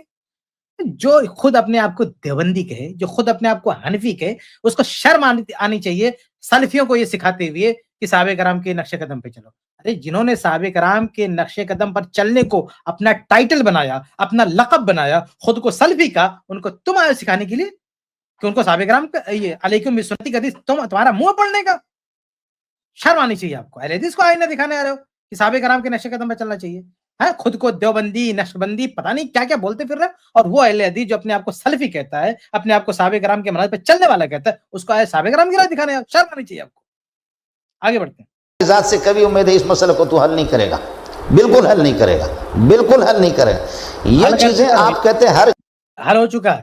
وہ جو آپ کا سوال ہے نا کہ رمضان میں جماعت سے دکھاؤ، یہ دکھاؤ، یہ گھسا پیٹا سوال ہے، اور میں کیا بہت سارے اہل حدیث علماء اس کا جواب دے چکے ہیں۔ آپ جا کے علم کی دنیا، وہ کہتے ہیں نا علمی دنیا میں تھوڑا سا دیکھو، آپ آنکھیں کھولو، آنکھیں کھولو، دیکھو علم کی دنیا بہت بڑی ہے۔ ہم کیا، ہم سے پہلے بھی لوگ جواب دے چکے ہیں۔ آگے بڑھتے ہیں۔ ثابت ہے۔ پھر یہ ہے کہ احکام کے یہ مراتب مقرر کرنا یہ فرض ہے، یہ واجب ہے، یہ سنت موقدہ ہے، سنت غیر موقدہ ہے، یہ مستحب ہے، یہ اولا ہے، یہ خلاف اولا ہے، یہ حرام ہے، یہ مکروہ تحریمی، مکروہ تنزیہ، یہ تیرے پاس کہاں سے آ گیا؟ ان چیزوں کا صراحتاً حدیث میں حرام ہے، مکروہ تنظیمی ہے، فلاں ہے، دھماکہ ہے، تیرے پاس کہاں سے آ گیا؟ سوال یہ ہے کہ یہ جو احکام کے درجات ہیں، حرام، مکروہ، واجب، مستحب وغیرہ، یقیناً یہ علماء کا بنایا ہوا ٹائٹل ہے، یہ علماء کا بنایا ہوا ٹائٹل ہے، ان کا بنایا ہوا ایک درجہ ہے، ان کی مصطلحات ہیں، فقہی اصطلاحات ہیں، اور ان کی حیثیت صرف فقہی اصطلاحات کی ہے، بس ان کی حیثیت شریعت کی نہیں ہے۔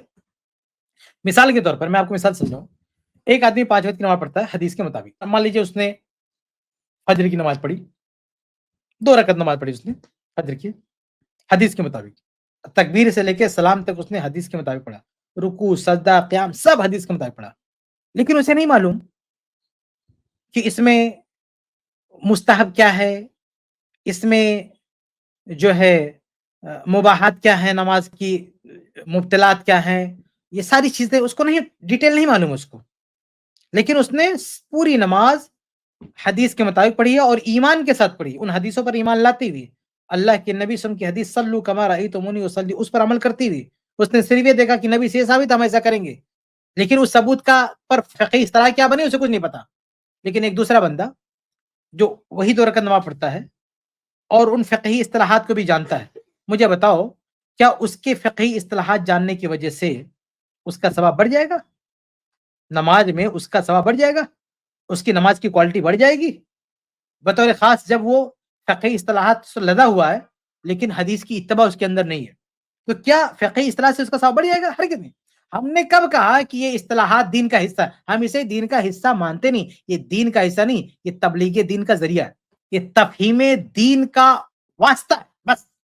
یہ جو اصطلاحات ہیں، فقہی اصطلاحات جو بھی آپ کہیں، فرض، مستحب، مندوب، پھلنا، دھماکہ، ان کی حیثیت صرف دین کی تبلیغ اور دین کی تفہیم کی ہے، بس۔ یہ تفہیم کے لیے ایک ذریعہ ہے، اور ذرائع میں اصل حلت ہے، اصل جواز ہے۔ آپ کسی کو دین سمجھانے کے لیے کوئی ذریعہ اپنا سکتے ہیں، کوئی اصطلاح ایجاد کر سکتے ہیں، کچھ بھی کر سکتے ہیں آپ دین کو پہنچانے کے لیے، اگر وہ قرآن حدیث کے خلاف نہ ہو، اس میں اصل جواز ہے، لیکن دین آپ نہیں بنا سکتے۔ آپ دین کو سمجھانے کے لیے کوئی طریقہ استعمال کر سکتے، اصطلاحات کا طریقہ ہے، اصولوں کا طریقہ ہے، ضوابط کا طریقہ، جو چاہیں آپ وضع کریں، کوئی دقت نہیں ہے، لیکن آپ دین نہیں بنا سکتے۔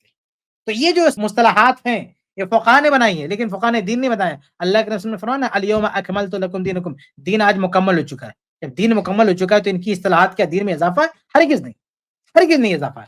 اور جو شخص ان فقہی اصطلاحات کو قرآن و حدیث کی طرح دین سمجھ کے اس کو پیش کرتا ہے، وہ بہت بڑا مغالطہ باز ہے، بہت بڑا فراڈی ہے وہ، یہ بہت بڑا فراڈ ہے کہ فقہی اصطلاحات کو آپ قرآن و حدیث کی جگہ پہ لا کے پیش کریں۔ جب بہت ساری مصطلحات جو بعد میں وجود میں آئی وہ صحابہ کے دور میں نہیں تھیں، تو کیا صحابہ نماز نہیں پڑھتے تھے؟ ان کی نماز نہیں تھی، ان کا روزہ نہیں تھا، ان کے سامنے وہ فقہی اصطلاحات نہیں تھی. یہ جو مستحب کی اصطلاح ہے، یہ جو سنت کی اصطلاح ہے، وہ صحابہ کے دور میں تھی. دیکھیں حدیث میں بھی سنت کا لفظ ہے، لیکن حدیث میں جب سنت کا لفظ آتا ہے تو اس کا وہ معنی نہیں ہوتا ہے جو فقہا کی زبان پہ سنت کا لفظ آتا ہے. فقہا جب بولتے ہیں نا سنت، تو اس کا مطلب یہ ہوتا ہے کہ اگر چھوڑ دیے تو گناہ نہیں ملے گا، واجب نہیں ہے. لیکن حدیث میں لفظ سنت آتا ہے، اس کے کئی معنی، اس میں ایک فرض کے معنی میں بھی آتا ہے. جیسے اللہ کے نبی صلی اللہ علیہ وسلم کی حدیث ہے، من راغب عن سنتی فلیس منی، جو میری سنت سے اعراض کرے گا وہ ہمیں سے نہیں. اس سنت کا مطلب کیا ہے؟ یہ مستحبات ہے؟ نہیں. اور ایسے جو صحیح بخاری صحیح مسلم میں جو مغرب سے پہلے 2 رکعت نماز پڑھنے کی بات ہے، تو آپ صلی اللہ علیہ وسلم نے فرمایا تھا کہ مغرب سے پہلے صلو قبل المغرب، مغرب سے پہلے نماز پڑھو. لیکن پھر آگے کیا کہا کہ لمن شاء، جو چاہے پڑھے. اور حدیث کے الفاظ کیا، صحابی کیا کہتے؟ کراہیت ان یتخذها الناس سنہ، کہ اللہ کے رسول نے یہ اس لیے کہا تاکہ لوگ اسے سنت نہ سمجھ لیں. یہاں سنت فرض کے معنی میں، یہ فقہی اصطلاح کے معنی میں نہیں ہے. اور حیرت ہوتی ہے کہ یہ مفتی جو ان فقہی اصطلاحات پر بڑا گھمنڈ ہے ان کو، لیکن ان کو یہ تک نہیں معلوم کہ یہ اصطلاحات اگر فقہا کی زبان میں ہوں گے تو کیا معنی ہے اور حدیث کی زبان میں تو کیا معنی ہے. یہ چور لوگ اہل حدیثوں کو گمراہ کرتے ہوئے کبھی کیا بتائیں گے، جب اہل حدیث کہے گا کہ مغرب سے پہلے 2 رکعت نماز پڑھو تو کہیں گے نہیں، وہ تو اللہ کے رسول نے کہا ہے، منع کیا ہے، وہ تو حدیث ہے صحیح مسلم کی کہ اللہ کے رسول نے کہا کہ کہیں لوگ اس کو سنت نہ بنا لیں اور تم لوگ سنت بنا کے بیٹھے ہوئے ہو. یہ اس طرح سے بات کرتے ہیں. یہ ان کی حیثیت ہے. بتاؤ، یہ اصطلاحات جن پہ تم کو ناز ہے، وہ حدیث میں سنت کا لفظ آیا اس کو لے جا کے فقہی اصطلاح والا سنت بنا دیا، اور اس کو اوپر سے غرور ہے ان کو کہ ہم بڑے فقہی اصطلاحات والے ہیں. یہ پورا چوپٹ کر کے رکھا ہے، قرآن و حدیث میں تماشا بنا کے رکھا ہوا ہے. ان اصطلاحات کو لے جا کے وہاں جا کے مکس کر دیا. ان کو تمیز نہیں. یہ تو اہل حدیث کا فرق سمجھتا ہے. اہل حدیث جانتا ہے کہ ان کی اوقات، ان اصطلاحات کی کوئی اوقات نہیں ہے قرآن و حدیث کے الفاظ کے سامنے. قرآن نبی کی زبان پر جو سنت ہے وہ الگ ہے، اور فقہا کی زبان پہ جو سنت ہے وہ الگ ہے. دونوں میں زمین آسمان کا فرق ہے. تو جو حد ہے نا ان اصطلاحات کی، ان کو اپنی حد میں رکھو. قرآن و حدیث میں ان کو گھسڑنے کی کوشش مت کرو. قرآن و حدیث میں ان کو داخل کرنے کی کوشش مت کرو. اپنی دکان پہ رکھو. جن اپنی دکان سجا رہے ہو نا ان اصطلاحات سے، وہیں تک رکھو. قرآن و حدیث کو ضرورت نہیں ہے. ان اصطلاحات کے بغیر بھی قرآن و حدیث تھے پہلے اور آئندہ بھی رہیں گے. امام مالک رحمہ اللہ کے سامنے کوئی ایسے ان اصطلاحات کو بہت اہمیت دے رہا، انہوں نے کہا تو بدعتی ہے. تو یہ ان اصطلاحات کو اس طرح سے آپ اہمیت دیں گے اور یہ کہیں گے کہ بس یہ نہ ہوتا یہی اصل دین ہے. نہیں، یہ اصل دین نہیں ہے. اصل دین قرآن ہے، حدیث ہے، صحابہ کرام کا طریقہ ہے. آگے بڑھتے ہیں. ذکر کہاں ہے؟ یہ حرام ہے، یہ مکروہ تحریمی ہے، یہ مکروہ تنزیہی ہے، یہ سنت موقدہ ہے، یہ سنت غیر موقدہ. یہ ساری چیزیں دلائل کے یہ درجات اور یہ مراتب فقہا مقرر کرتے ہیں. جب فقہا اور مجتہدین کو آپ اس میں دلیل سمجھتے ہیں، پھر روایتیں ہیں. مصنف ابن ابی شیبہ کی بھی روایت ہے، کئی روایتیں ہیں. جب صحابہ کے تعامل سے، اور ہمارا بھی مولوی خدا جانے کس قسم کا وہ دیوبندی ہے، کس قسم دیوبند پر بدنما داغ ہے. کہتے ہیں تواتر ہمارے آباء و اجداد کا تواتر ہمارے آباء و اجداد کے، پنجابی اور پٹھان اور بلوچ کے، اس کے تواتر کی تعریف تیرے ہاں یہی ہے. التعامل حجت یجب العمل بها، یجب العمل بها، التعامل حجت یجب العمل بها. تعامل صحابہ ما رآہ المسلمین سے صحابہ ہی مراد ہے. اس لیے گزارش یہ ہے، یہ متواتر ایک عمل ہے، سنت مؤکدہ ہے. جو 20 جن کو اللہ نے چھوڑایا ان کو اللہ نے 20 سے اتار کر کے جو راندے درگاہوں روکتے ہیں. تواتر کا لفظ انہوں نے کئی بار کہا ہے کہ تواتر ہے. بھائی یقیناً یہ تراویح کی نماز تواتر سے ثابت ہے، اس میں کوئی شک نہیں ہے. لیکن یہ جو رکعات ہیں، یعنی 20 رکعت کو سنت ماننا، یہ تواتر سے ثابت نہیں ہے. بلکہ پرانے دور میں تو کوئی ایک بھی شخص نہیں ہے جو کہتا ہو کہ 20 رکعت سنت ہے نا. جن لوگوں نے 20 رکعت پڑھا بھی ہے نا، وہ یہ مان کے پڑھے کہ بھائی 8 رکعت پڑھنا ضروری نہیں کہ اس پہ اتفاق کریں، اس سے زیادہ بھی پڑھ سکتے ہیں. تو انہوں نے 11 رکعت پہ اضافہ کر کے پڑھا ہے. تو کسی نے 20 پڑھا ہے، کسی نے 36 پڑھا ہے، کسی نے 40 بھی پڑھا ہے، اس سے آگے بھی لوگوں نے پڑھا ہے. لیکن یہ کسی نے نہیں کہا ہے کہ یہی سنت ہے. تو اس تواتر میں لا کے تعداد کو بھی شامل کر دینا یہ غلط بات ہے. آپ صرف نماز کی حد تک کہیں ہم مانتے ہیں کہ تراویح کی نماز پڑھنا تواتر سے ثابت ہے. صحابہ کرام کے، اللہ کے نبی نے بھی پڑھا ہے، صحابہ نے بھی پڑھا ہے، سب نے پڑھا، یہ ثابت ہے. لیکن رکعات آپ کہیں گے تو یہ غلط بات ہے. رکعات تواتر ثابت نہیں ہے.